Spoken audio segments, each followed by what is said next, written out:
नमस्कार विद्यार्थ्यांनो, आज आपण जाणून घेणार आहोत प्रभावी संप्रेषणाची माध्यमं. प्रभावी संप्रेषण हे आपल्या व्यक्तिगत आणि व्यावसायिक जीवनातील यशासाठी खूप आवश्यक आणि महत्त्वाचं आहे.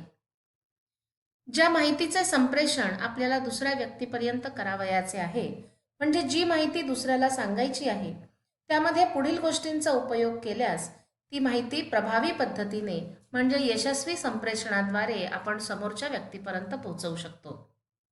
संप्रेषण प्रभावी करण्यासाठी पुढील मार्गांचा अवलंब करता येईल. इलेक्ट्रॉनिक माध्यमांचा वापर हा संप्रेषण प्रभावी होण्यासाठी अत्यंत महत्त्वाचा आहे. इलेक्ट्रॉनिक माध्यमे म्हणजे अशी उपकरणे जी संप्रेषणासाठी वापरली जातात आणि इलेक्ट्रॉनिक पद्धतीने चालतात. उदाहरणार्थ TV, radio, mobile, telephone, computer, internet यांच्या माध्यमातून जे संप्रेषण होतं त्यांना आपण इलेक्ट्रॉनिक संप्रेषण असं म्हणू. या उपकरणांच्या माध्यमातून आपल्याला माहिती देत असताना आवाज, चित्र, रंग या सगळ्यांचा वापर करता येतो. म्हणजे एखादा वक्ता एखाद्या विषयावरची माहिती जर साधारणपणे अर्धा तास बोलून वेगवेगळ्या उदाहरणाद्वारे आपल्या भाषणातून सांगत असेल, तर एखाद वेळी ते कंटाळवाणे किंवा रटाळ होण्याची शक्यता असते. मात्र तीच माहिती जर दृकश्राव्य पद्धतीने म्हणजे चित्रांचा वापर करून, रंगांचा, आवाजाचा, संगीताचा वापर करून एखाद्या व्यक्तीसमोर मांडली तर ती अधिक मनोरंजक होते. व्यक्तीचे अवधान अधिकाधिक वेळ टिकून राहते. हा इलेक्ट्रॉनिक माध्यमांचा फायदा आहे.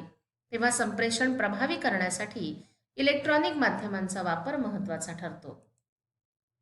दुसरा मार्ग म्हणजे संप्रेषणामध्ये पूर्वग्रह आणि नकारात्मक अभिवृत्ती दूर करणे. संप्रेषणाच्या प्रक्रियेमध्ये संदेश देणारा व्यक्ती म्हणजे बोलणारा व्यक्ती किंवा वक्ता आणि संदेश ऐकणारा व्यक्ती म्हणजे प्राप्तकर्ता या दोघांच्याही मनात पूर्वग्रह किंवा नकारात्मक अभिवृत्ती असू नये. ज्या विषयावर संप्रेषण सुरू आहे त्याविषयी जर आपल्या मनामध्ये काही पूर्वग्रह असेल किंवा नकारात्मक अभिवृत्ती असेल तर जो विषय सांगितला जातोय त्या संदेशाचं नीट अर्थबोध आपल्याला होणार नाही. सांगितले गेलेली माहिती ऐकण्यासाठी आपली मानसिकता तयार नसेल आणि त्यामुळे संप्रेषण अयशस्वी होऊ शकते. तेव्हा पूर्वग्रह दूषित नजरेने संप्रेषण करण्यापेक्षा आणि ऐकण्यापेक्षा पूर्वग्रह रहित मानसिकतेतून आणि सकारात्मक वृत्तीने कोणतीही माहिती जर आपण ऐकली तर त्या माहितीचा अर्थ कळणं सोपं होतं आणि संप्रेषण यशस्वी होतं.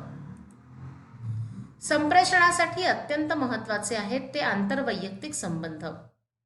ज्या दोन व्यक्ती एकमेकांशी संप्रेषण करीत आहेत, संवाद साधत आहेत, त्या दोन व्यक्तींमधील आपसातील संबंध कसे आहेत हे संप्रेषणाच्या दृष्टीने अत्यंत महत्त्वाचं आहे. जर दोन व्यक्तींचे एकमेकांशी संबंध मैत्रीपूर्ण असतील तर भाषिक आणि अभाषिक संप्रेषणाच्या माध्यमातून हवी ती माहिती, हवा तो विचार एकमेकांसमोर त्यांना सहजपणे मांडता येईल. पण दोन व्यक्तींमध्ये जर मैत्रीपूर्ण संबंध नसतील, या उलट तणावपूर्ण संबंध असतील, तर एक व्यक्ती जी माहिती सांगते आहे ती दुसरी व्यक्ती पूर्णपणे नीट लक्ष देऊन समजून घेऊ शकेलच असं नाही. तेव्हा चांगले आंतरवैयक्तिक संबंध हे संप्रेषणासाठी नेहमी मदत करतात आणि संप्रेषण यशस्वी करायचे असेल तर दोन व्यक्तींमधील आंतरवैयक्तिक संबंध सुधारण्याकडे सुद्धा लक्ष देणं आवश्यक आहे. प्रतिभरणाची भूमिका देखील संप्रेषणामध्ये अत्यंत महत्त्वाची आहे. जेव्हा एक व्यक्ती दुसऱ्या व्यक्तीला निरोप देते, संदेश देते, तेव्हा तो संदेश नीट समजला आहे याचा फीडबॅक म्हणजे पुन्हाहून ही माहिती संदेश देणाऱ्या व्यक्तीपर्यंत पोहोचवणे यालाच आपण प्रतिभरण असं म्हणतो. संदेश समजला आहे की नाही, त्यानुसार काम होतं आहे किंवा नाही याचं प्रतिभरण जर संदेश देणाऱ्या व्यक्तीला मिळालं तर त्यानुसार पुन्हा संदेशाची पुनर्रचना करून संप्रेषणाला सुरुवात करता येते.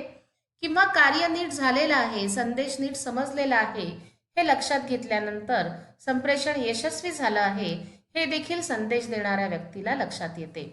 त्यामुळे प्रतिभरणाची भूमिका संप्रेषणामध्ये महत्त्वाची आहे असं म्हणता येईल. संप्रेषणामध्ये सक्रिय श्रवण म्हणजे नीट लक्ष देऊन ऐकणे हा भाग सुद्धा महत्त्वाचा आहे.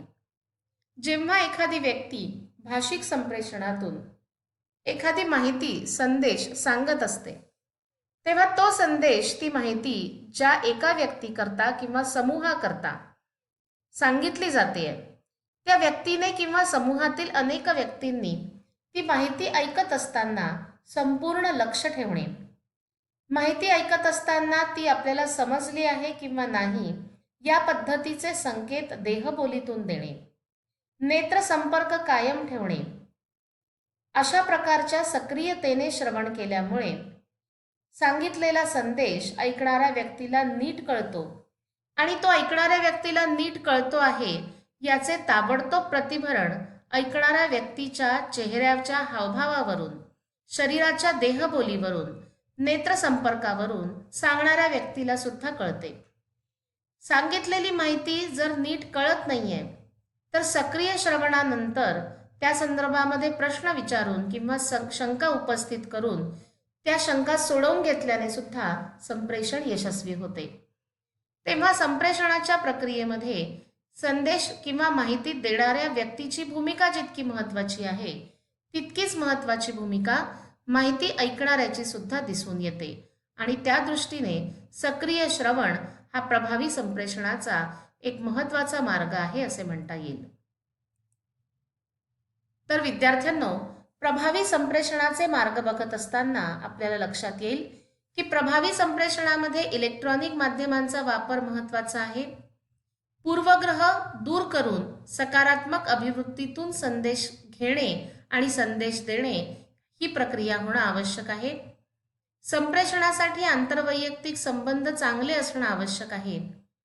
प्रतिभरण निश्चितपणे दिल्या जायला हवं जर संप्रेषण आपल्याला प्रभावी करायचं असेल आणि सक्रिय श्रवणाची म्हणजे श्रोत्याच्या सक्रियतेची भूमिका देखील संप्रेषणामध्ये अत्यंत महत्त्वाची दिसून येते.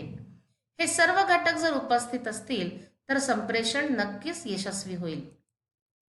विद्यार्थ्यांनो, या पुढच्या व्हिडिओमध्ये